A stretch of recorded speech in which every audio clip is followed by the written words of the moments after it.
Assalamualaikum warahmatullahi wabarakatuh. Perkenalkan, nama saya Mulyana dari kelas E dengan NIM H01235114. Pada kesempatan hari ini, saya akan mempresentasikan sebuah media pembelajaran yang menurut saya sangat relevan dan menarik untuk diterapkan dalam pengajaran bahasa Inggris, yaitu aplikasi Duolingo.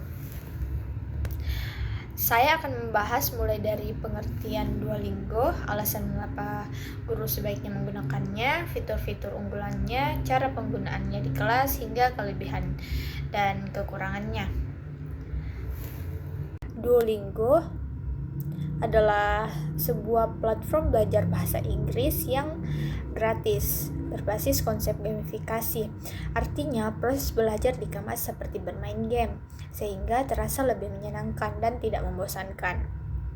Duolingo tersedia dalam dua versi, website yang bisa diakses lewat browser dan aplikasi mobile yang bisa diunduh di Android maupun iOS.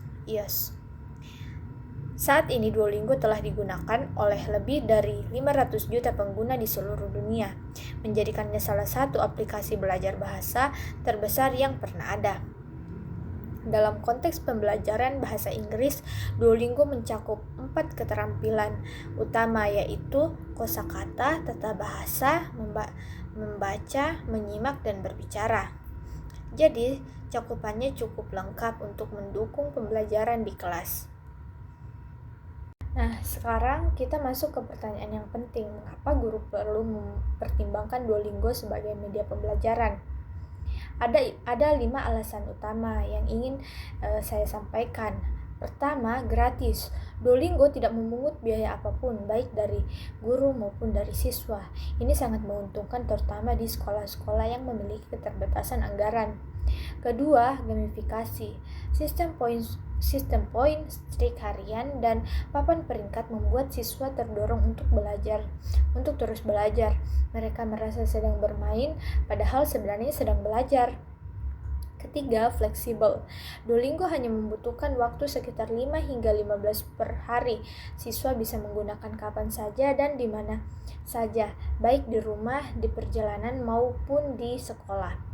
Keempat, guru bisa memantau siswa melalui fitur Duolingo for Schools. Guru dapat melihat secara langsung siapa saja siswa yang sudah belajar, seberapa jauh progresnya, dan siapa yang perlu didorong lebih. Kelima, ada latihan berbicara atau latihan speaking. Duolingo memiliki fitur mikrofon yang secara otomatis mendeteksi dan mengoreksi ucapan siswa. Ini sangat membantu melatih kemampuan speaking yang seringkali kurang terlatih di kelas konvensional. Nah, selanjutnya mari kita lihat fitur-fitur unggulan yang dimiliki Duolingo.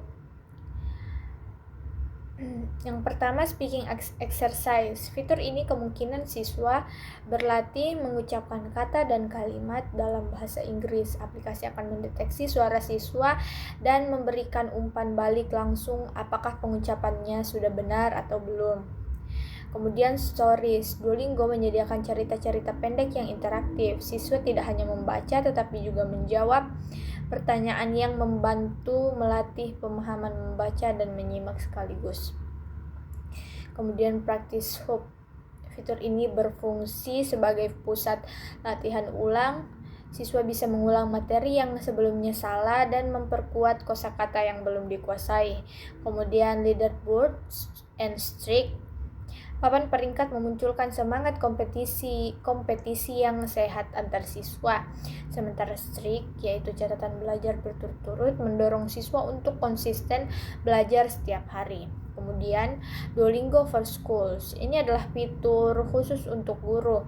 Dengan fitur ini, guru dapat membuat kelas virtual, memberikan tugas, menetapkan target belajar, dan memantau perkembangan setiap siswa secara real time melalui dashboard.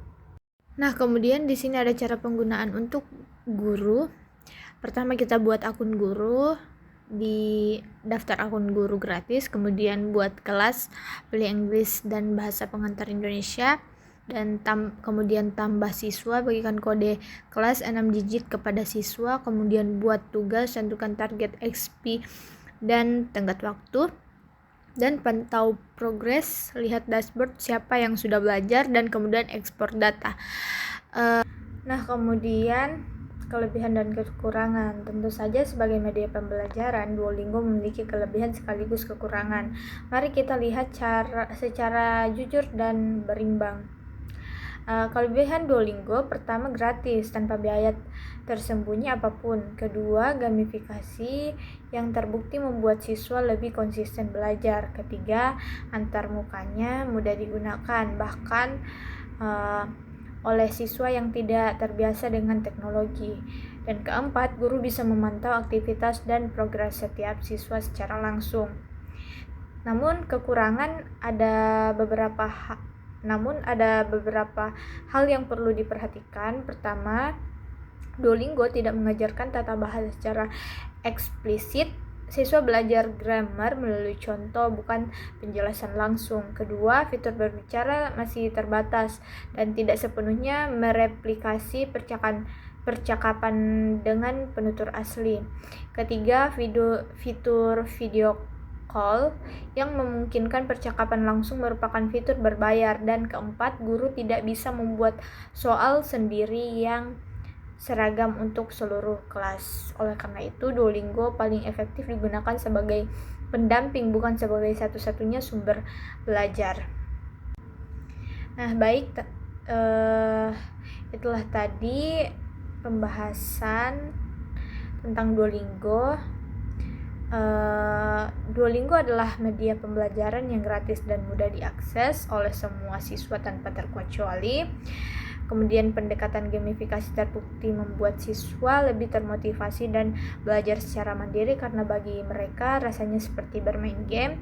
Kemudian fitur Duolingo for Schools, kemungkinan guru untuk memantau perkembangan siswa secara real time sehingga pengajaran bisa lebih terarah dan personal.